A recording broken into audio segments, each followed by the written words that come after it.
जनवरी 1831 को महाराष्ट्र के नायगांव में सावित्रीबाई का जन्म हुआ। उस समय समाज में लड़कियों की पढ़ाई को गलत माना जाता था। ज्यादातर लड़कियों की कम उम्र में शादी करा दी जाती थी। सावित्रीबाई का भी विवाह सिर्फ 9-10 साल की उम्र में ज्योतिराव फुले से हुआ। उस समय उन्हें पढ़ाना लिखाना नहीं आता था, लेकिन उनकी किस्मत बदलने वाली थी, क्योंकि उनके पति ज्योतिराव फुले मानते थे कि अगर समाज बदलना है तो सबसे पहले शिक्षा जरूरी है। उन्होंने सबसे पहले अपनी पत्नी को पढ़ाना शुरू किया। यहीं से शुरू हुई एक ऐसी यात्रा जिसने पूरे भारत का इतिहास बदल दिया। पहली महिला शिक्षिका बनने का सफर। सावित्रीबाई ने पढ़ाई में इतनी मेहनत की कि कुछ ही सालों में वो खुद एक प्रशिक्षित शिक्षिका बन गई। 1848 में पुणे में उन्होंने लड़कियों के लिए पहला स्कूल शुरू किया। उस दौर में ये किसी क्रांति से कम नहीं था, क्योंकि लोग कहते थे कि लड़कियों को पढ़ाने से समाज बर्बाद हो जाएगा। लेकिन सावित्रीबाई ने किसी की नहीं सुनी।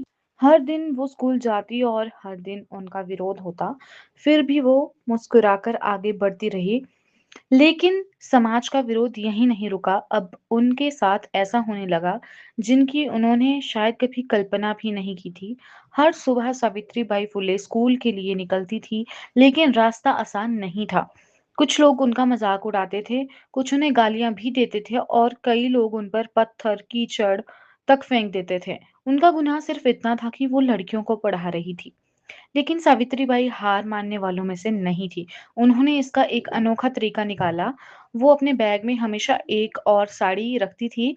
स्कूल पहुंचकर गंदी साड़ी बदल लेती थी और फिर पूरे दिन बच्चों को पढ़ाती थी। उन्होंने कभी अपने छात्रों को ये महसूस ही नहीं होने दिया कि बाहर उनके साथ कैसा व्यवहार हो रहा है। लेकिन धीरे-धीरे लोगों ने बदलाव देखना शुरू किया। जो लड़कियां अपना नाम भी नहीं लिख पाती थी, वो अब पढ़ने लिखने लगी। ये देखकर और परिवार अपनी बेटियों को स्कूल भेजने लगे। कुछ ही समय में सावित्रीबाई और ज्योतिराव फुले ने एक नहीं बल्कि बहुत सारे स्कूल शुरू कर दिए। ये उस समय के लिए एक ऐतिहासिक बदलाव था। सिर्फ शिक्षा ही नहीं, समाज सुधार भी। सावित्रीबाई का संघर्ष सिर्फ लड़कियों की पढ़ाई तक सीमित नहीं था। एक विधवा महिला ने एक बच्चे को जन्म दिया। समाज उस बच्चे को अपनाने के लिए तैयार नहीं था। तब सावित्रीबाई और ज्योतिराव फुले ने उस बच्चे को गोद लिया। उसका नाम रखा यशवंत। बाद में वही यशवंत बड़े होकर डॉक्टर बने और समाज सेवा में अपना जीवन समर्पित किया। लेकिन सावित्रीबाई के जीवन की सबसे बड़ी परीक्षा अभी भी बाकी थी। साल था 1897। भारत में प्लेग की भयानक बीमारी फैल चुकी थी। हर तरफ डर का माहौल था। लोग अपने घर छोड़कर भाग रहे थे। कई लोग तो अपने बीमार रिश्तेदारों को भी अकेला छोड़ देते थे, क्योंकि उन्हें संक्रमण का डर था। लेकिन ऐसे समय में सावित्रीबाई फुले ने एक ऐसा फैसला लिया जिसने उन्हें हमेशा के लिए इतिहास में अमर कर दिया।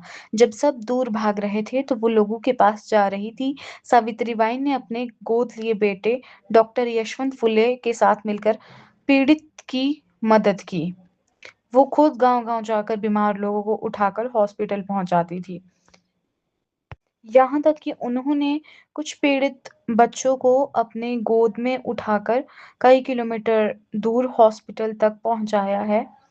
बच्चे की जान बचाने की कोशिश तो की, लेकिन उस टाइम सावित्रीबाई खुद उस बीमारी की शिकार बन गई और एक महान जीवन का अंत हो गया।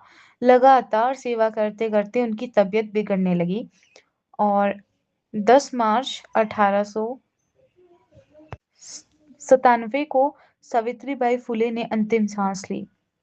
उन्होंने अपने लिए नहीं, दूसरों के लिए जीते हुए इस दुनिया को अलविदा कहा। उनकी उम्र सिर्फ 66 साल थी। आज उनकी विरासत, आज भारत में लाखों लड़कियां स्कूल जाती है। महिलाएं डॉक्टर, इंजीनियर और भी बहुत कुछ बन रही है। इस बदलाव की शुरुआत करने वालों में सावित्रीबाई फुले का नाम सबसे सम्मान से लिया जाता है। हर साल 3 जनवरी को उनकी जयंती मनाई जाती है और उन्हें भारत की पहली आधुनिक महिला शिक्षिका के रूप में याद किया जाता है। उन्होंने सिर्फ किताबें ही नहीं पढ़ाई, उन्होंने पूरे समाज की सोच बदलने की कोशिश की।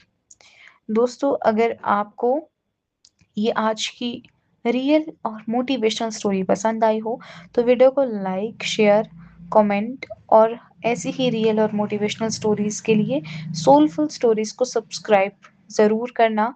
Thank you so much for watching.